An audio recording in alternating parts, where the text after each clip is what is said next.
Ayan po, binuhat na po yung balayunan. Natatanggalin na po lahat ng laman ng bangka para po medyo magaan-gaan po ang buhat.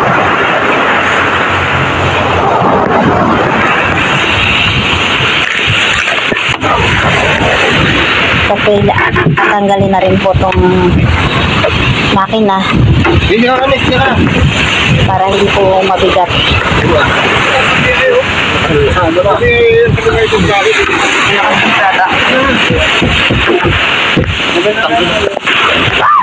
Ayan na yung makina.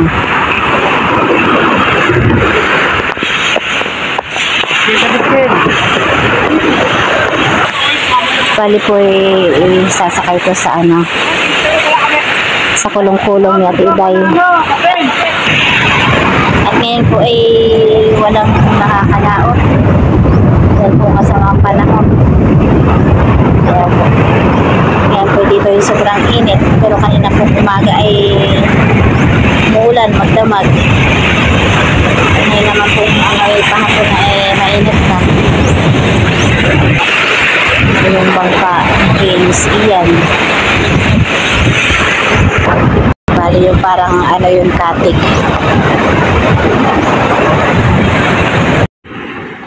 Ayan po't binuhat na po yung bangka.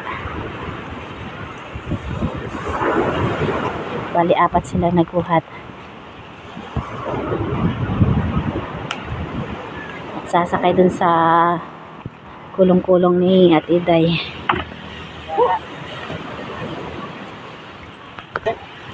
Akan dito to. Oops. Ako lot. Ganyan na ito. Nakalapan to.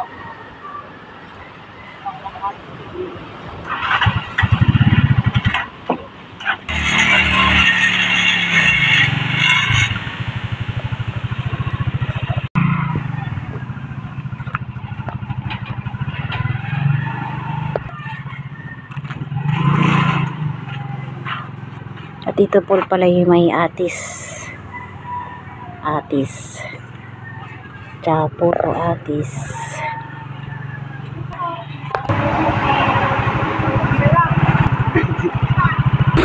Ayan po, itatawid na po to sa kalsada. Ayan po.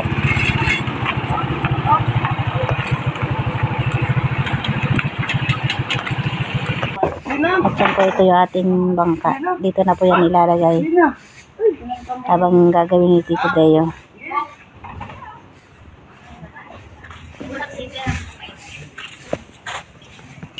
At pumili po ako ng merienda, tinapay tsaka tukok. Dapat merienda po tayo. The next day. Po, good morning mga katita. Ngayon po pupunta kami sa bahay ng mama ni Bal at gagawa po doon si Tito Deo. Dahil Sabado po ngayon sasama kami doon. Walang pasok si James. Ayan po, kasama po natin si James. Dito po ngayon makulimlim, mga ambon-ambon ng konti.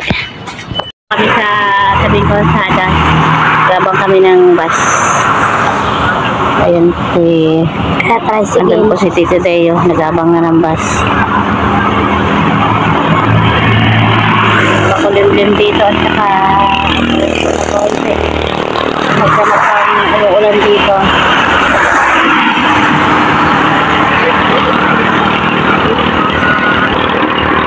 Yan po si Tito Deo, extra muna ka natin floor sa bahay po ni Mama na Bal. Ito po yung gamit ni Tito Deo. May martilyo, extension, saka parinan. James.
po, nakababa na po kami sa bus. Ayan po, at maglalakad na po kami papasok sa loob.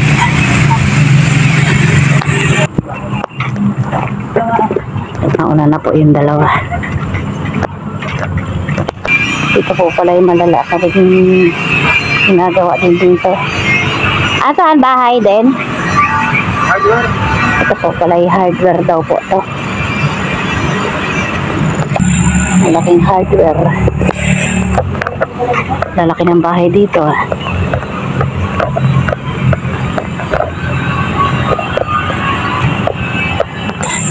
Lalaki ng bahay dito.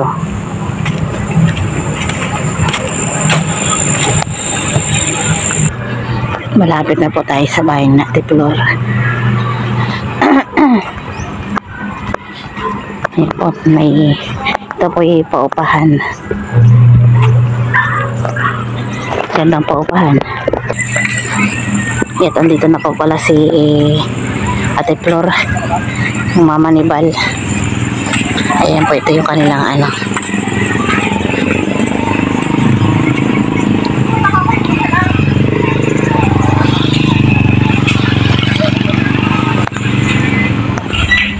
Ang lawak ng lupa nila dito. Siguro pwede pati itong dalawang bahay. May talbos ng kamote dito. Nanguha yata si Ate Flor. Talbos ng kamote.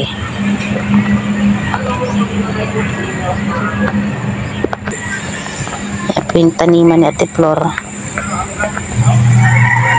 Talbos ng kamote.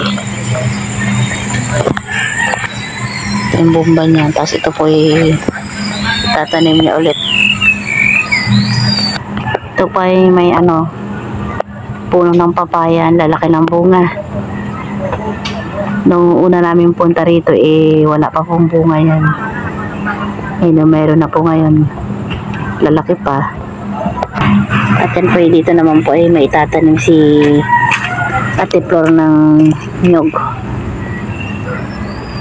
Galing to kana tito ninyo.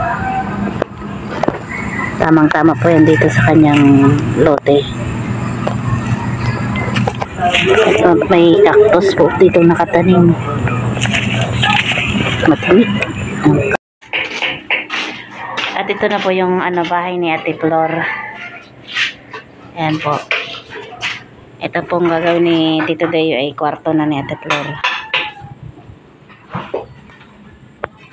Bali sa Lunes po ay lilipat na rito si Ate Flor.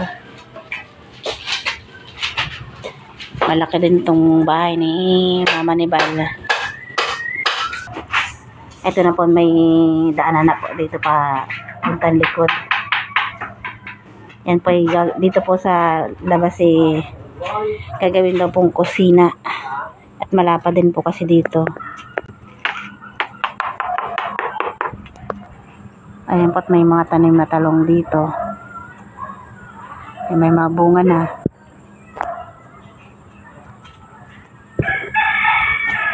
Yung pong kagandahan dito sa lupa pwedeng magtanim kahit ano.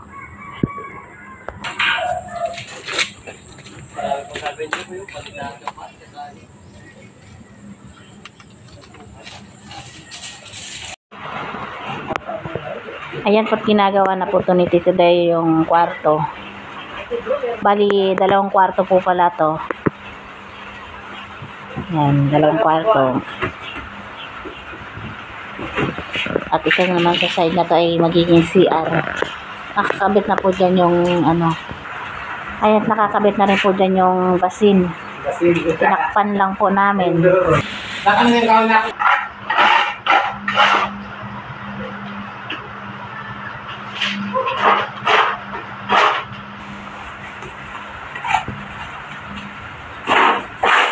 Hello? At ito na po yung natapos ni Tito Deo hanggang tanghali. Ayan po, 2 kwarto.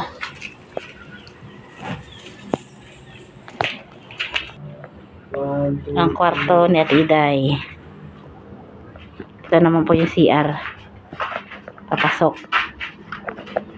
Ang ganda ng CR. Ang ganda ng inodoro. Ayan po. At ito naman po yung tinatambakan ay gagawing terrace. Yan. Yan na po yung bahay ni Ate Iday. Mama ni Bal. At sa Lunes po ay lilipat na daw po siya dito. At bukas din po ay magtatrabaho po si Tita Deo. Ayan po. At habang hindi po makakalaot si Tita Deo nag-extra muna po dito. At gagawin yung kanyang bangka.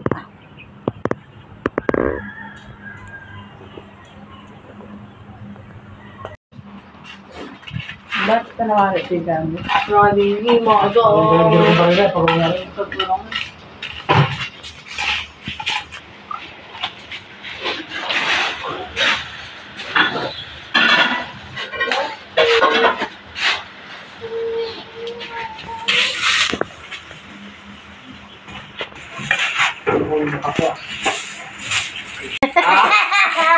Ano ba? Hanggang sa amin yung kanya. Kalbo. At ayan po yung matapos ni Tito Day sa maghapon. 6 na patong. Yan po yung kwartong ito po yung isang kwarto. Bukas daw po ulit sila gagawa. Diyan po pauwi na po kami. Naghuhugas lang po si Tito Deo. Bomba. Yun, daming talbos. Hindi na talbos kanina.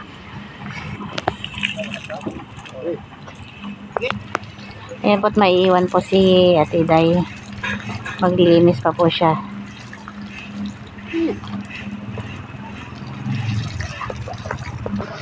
Ayan pa, labas na po kami ulit. At yan po yung umaambon-ambon na.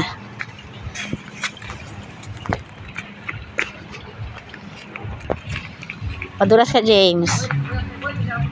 Ayan, dito po habang naghihintay po kami ng bus, nagpaihaw na po kami dito sa ihaw-ihaw.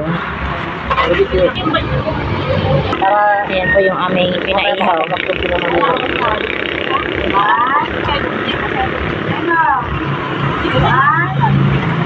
Binababara ko.